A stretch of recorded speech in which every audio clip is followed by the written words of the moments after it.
we have Roga Libres.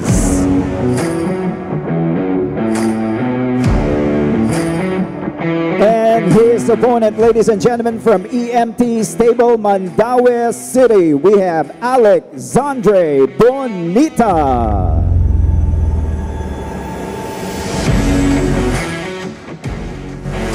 Once again, ladies and gentlemen, this is Kumong Bulanon 4. This is just the first bout of this professional boxing event.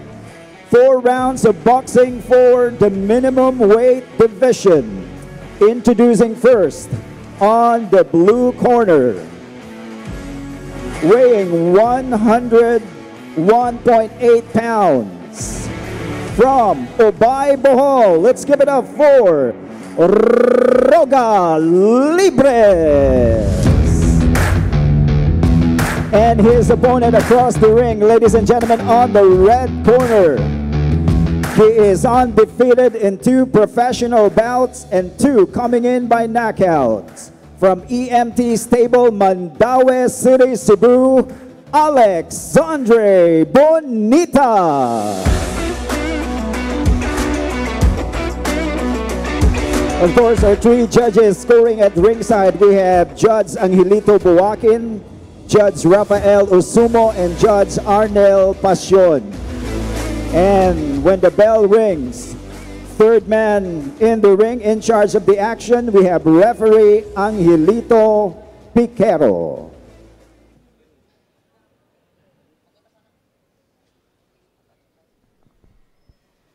Okay, maayong hapon kaninyong tanan mga Bulanon. Nandito tayo ngayon sa Dawis Poblacion Gym for Kumong Bulanon 4, and with me here, Sir Alvin Go, Baby Dynamite.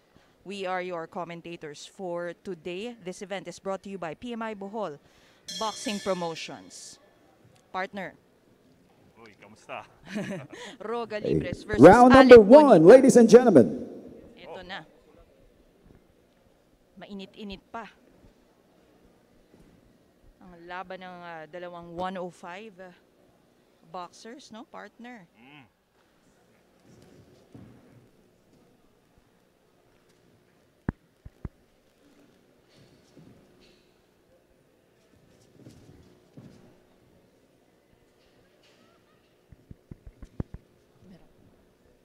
Of course, the bigger fighter is Alec Bonita from ENT Stable, partner, and Roga Libres is the stockier yet smaller boxer. Partner, medyo naninibago ako ah.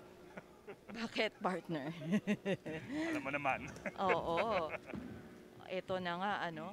Of course, si Roga Libres is the more mature, kumbaga. He is 29 years old. Si Alec Bonita is 21 years old. Mga nakakasama natin to eh, no? Dun sa mga tinira natin eh, no? Of course, oo. Alex Bonita is making his debut. Oop, that was a good rally, no, from both of our boxers. Okay, now Alec, good counter by Roga Libres. But Alec Bonita, ginagamit ang kanyang haba, partner. As of now, partner, si Bonita ang nagde-dictate ng fight, ah. We can see, no, the wingspan and the length. Ito na nga, no, it's tale as old this time. The smaller fighter has to close the distance. Kumbaga, ayan, no, he's bobbing and weaving his way to the inside. Now, Roga Libres, unfazed, no, by the barrage of punches. Partner, medyo gumewang ng konti si ano, yes, Libres. may onting, ayun, tinamaan ng body shot. Yes, good shot by Alec Bonita.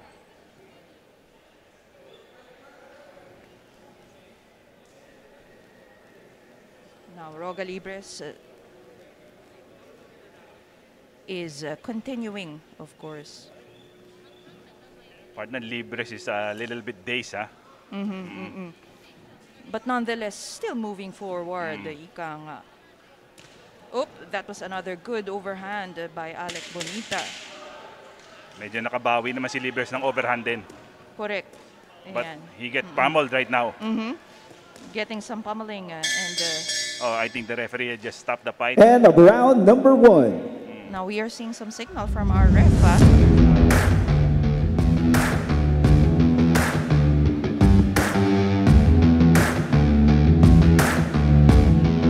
Partner, mukhang simultaneous yung wave ng referee tsaka yung, yung bell. Oo. So,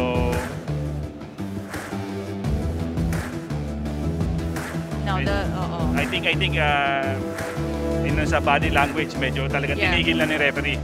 Oh. You know what they say, safety first, hindi ba?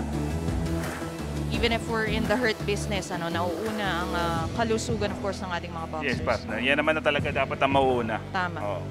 And yun nga, it's in the body language, Maraming tinitignan sa katawan, partner, para makita kung kaya pa ng boxer. Partner, nung huli tayo nag-cover, di ba? Yung mga unang view, puro baksak.